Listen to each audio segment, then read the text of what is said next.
Campers, what is the most paranormal event that has occurred while you were camping? Part 1. Story 1. When I was 17 or so, two friends and I decided to camp in the field next to my housing estate so we could drink beer and listen to music as loud as we wanted. This was a huge grassy field on a slight hill where all the surrounding houses were far away enough so that we wouldn't disturb the neighbors, and we couldn't be seen by anyone unless they were extremely close to our tent. It was late and my two friends had fallen asleep. I was having trouble sleeping around this time, so I lay awake for hours just thinking. Around 3 a.m., I heard the distinct sound of grass and vegetation as someone walked on it outside our tent. I was stunned with terror, for one, because this was a private field owned by a farmer who would probably be angry to find us there, but more so because I hadn't heard anyone approaching. Just suddenly there was someone outside the tent. I held my breath out of fear and shock, which is when I heard another set of footsteps belonging to a dog by the sound of it. Filled with dread, I just lay as still as possible, breathing slowly and quietly, listening to this person and his dog walk back and forth outside the tent. I thought we were going to get shot or beaten by this dude. Then I saw this guy's shadow, which freaked me out a hell of a lot more than I already was. It was huge and looming over us every time he passed our tent, and I couldn't see the dog's shadow, even though I heard it making increasingly erratic circulations of the tent. This carried on for around 5 minutes, although it felt like much more time had passed. The shadows disappeared and the sounds faded away. They didn't leave or anything. It was more like they were still walking outside of the tent, but with perpetually lighter footing. When I was sure that the sounds had ceased and there was no threat waiting for me outside, I freaked out at my friends, still as quiet as possible, and said we had to go because someone knew we were here and we could get in trouble with the owner. I told them everything that had happened, and they didn't believe me, thinking I had been asleep as well and dreamt the whole thing. Assured them I hadn't and that we had to go right now. They tried to get back to sleep, ignoring me because they're lazy as hell and didn't want to pack everything up and go. I gave up too, even though I knew now that I'd never get to sleep. 10 minutes later, the sounds returned, just like the volume outside had been turned up gradually. I felt the same dread I had felt before and whispered one of my friends' names so that they could wake up and hear. Shh, one said. They had already heard and told me to open the tent to see who was terrorizing us. I did so slowly, easing my hand out of the sleeping bag and up to the zipper. It probably took 5 minutes for me to reach it, just so I was sure not to make a sound, and I pulled it down so violently I nearly ripped the whole thing in half. There was nobody there. We got out within a space of 5 seconds, and there was nobody anywhere. As I mentioned, we were atop a hill in the middle of a field, and so could see if anyone had decided to run, but there was nothing. Even though it was impossible for anyone to escape my seeing them, I am absolutely positive there were footsteps outside our tent that night. That is pretty creepy, and the fact that your friends heard it that second time definitely does away with my whole "it was a dream" theory. So I have to wonder if there is an explanation for this, beyond just OP made it up, because we're going to assume this is true for the sake of discussion. The inclusion of shadows means it isn't just an audio device, but maybe a dip in the hill they couldn't see in the dark that someone could hide behind? I don't know, but one thing is for sure: stop camping there.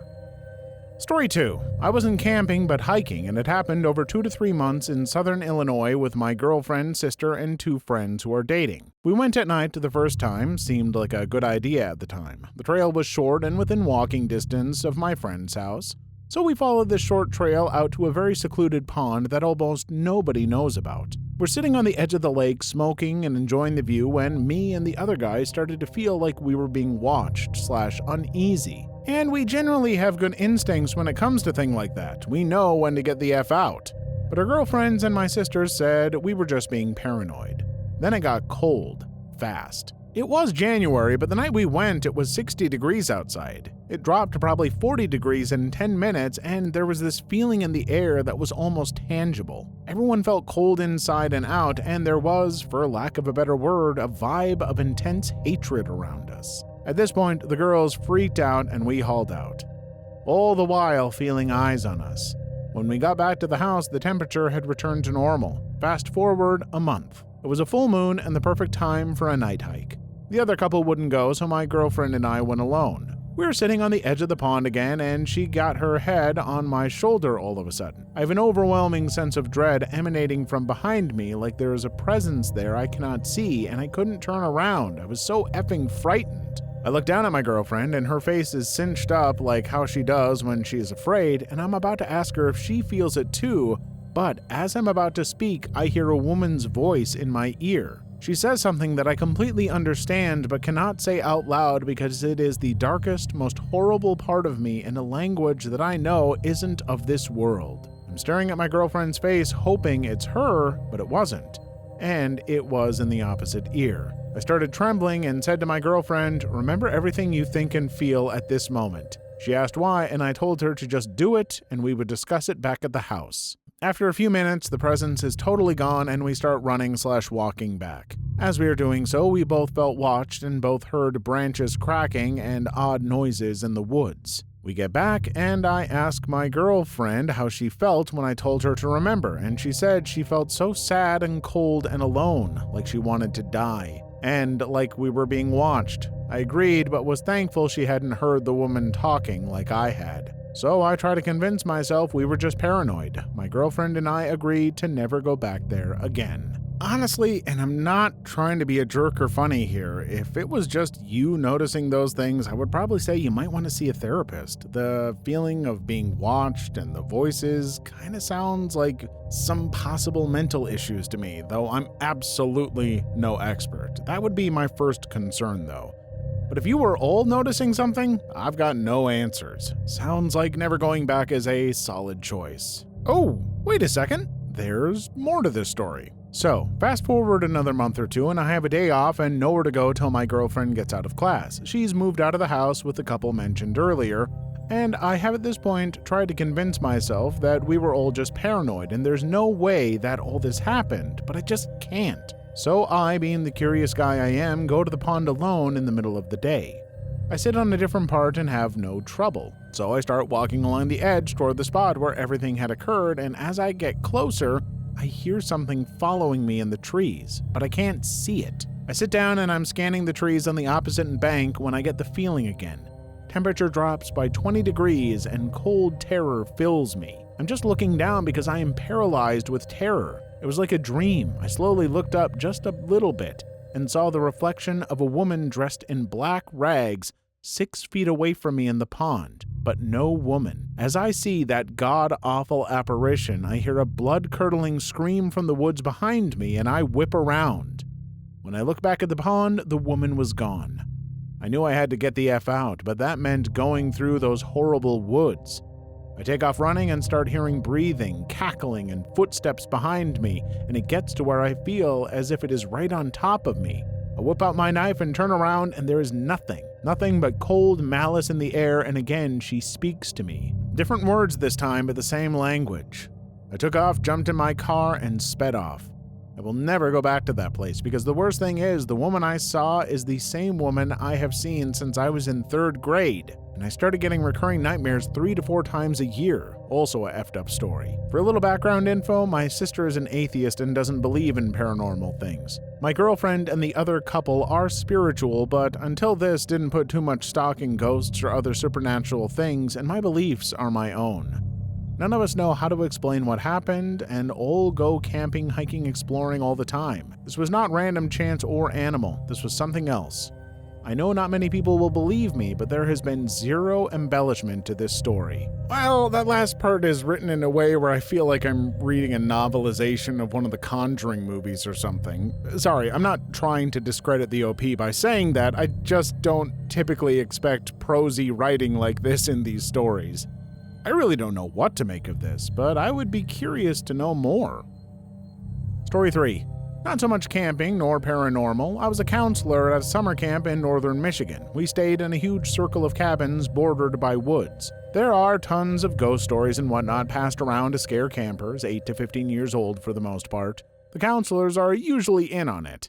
Some counselors insist they really have seen some unexplainable crap. I believe them. Well, one night about 1 in the morning, my bladder alarm goes off and I step outside. As I'm peeing, I hear the faint laughter of children, which isn't necessarily uncommon. There are about 250 kids attending. Well, I listen closer and I realize it's coming from the woods behind our cabin. The woods I'm referring to go for about 50 feet and open up into a ginormous field we use for all kinds of activities. My assumption is that some kids snuck out and were returning from the field. I didn't hear any footsteps, which I thought was odd because the floor of the woods is covered in dead leaves and the like. The laughter keeps going, and I'm sure I hear it, not just my tired mind playing tricks on me. About 50 feet down from where I'm peeing along the forest, I see two young boys, probably 10 or so, walk out of the forest and between my cabin and the one next door into the open area in the middle of the cabins. At this point, I'm still peeing, so I keep quiet. I don't want a kid laying eyes on my pecker and ending up on a list. I shake my shaft furiously and zip up. I walk around to the other side of the cabin to reprimand these kids, and no one is there. I don't hear laughter or anything. There really was nowhere for them to have disappeared to. I was in sight of the adjacent cabin doors, and they didn't go in there. If they went in mine, I would have heard it. I tried to chalk it up to delirium, but I am 1000% sure of what I saw. I walked around the area, and no sign of the two boys I had both heard and saw. I played in bed, looking at the ceiling till the sun came up, and to this day my eyes well up when the thought crosses my mind. I will never be able to comfortably explain what I experienced. It didn't help that some counselors didn't believe me. I mean, I guess I don't know the layout, so maybe this isn't possible, but I feel like the kids might have noticed you and just quickly hidden so you didn't reprimand them. Like, I'm pretty sure they could probably hear you peeing, or heard you furiously shaking it off, apparently. I don't know, late night, you're not on the top of your kid hunting game, so I feel like some kids might have pulled one over on you. Story 4. This happened maybe 20 years ago when 3 friends and I went camping at Kentucky Lake, well, technically Lake Barkley. So we had just settled on a campsite after hiking maybe an hour from where we parked. It was on a small inlet, maybe 300 yards long and 500 yards to the opposite shore. We had it all to ourselves and camped near the U-bend of the inlet. So we had a limited view of the lake proper. We could see it to the left, but it was mostly blocked by the trees on the opposite side of the little bay. It being relatively hot and humid, we were all standing in the water after having set up our tents and such. The sun had gone down maybe an hour earlier, so there was still a little light left. I think it was early summer or late spring, so we're standing there shooting the breeze, up to our shoulders in the water. It felt great. Suddenly, above us, there was a meteor-like fireball that lasted maybe 2 seconds at most. It appeared to be very close, but there's no way to be certain. We saw it fall behind the opposite spit of land and presumably land in the lake. Immediately afterwards, the entire lake lit up, seemingly from the bottom. Seriously, all the water visible from where we were standing, including our little inlet and the portion of the lake proper, lit up like the entire floor of the lake was made of spotlights. It flashed 2 or 3 times and went out. There was no accompanying sound whatsoever. A few seconds went by when one of the guys asked, "Okay, did anybody else see that?" Which was followed by an evening of us all theorizing what it could have been. To this day, none of us have any idea what it was, but we all saw it. It may not be as weird or terrifying as some of the other stories here, but it's easily the strangest thing I've ever seen. Story 5. Some buddies and I went camping at Devil's Lake Park in Wisconsin, but we went in April when it was freezing cold, so naturally we were the only ones there. We set up camp around 6 p.m. in the middle of a large hilly field that was completely devoid of anyone else, so we party into the night.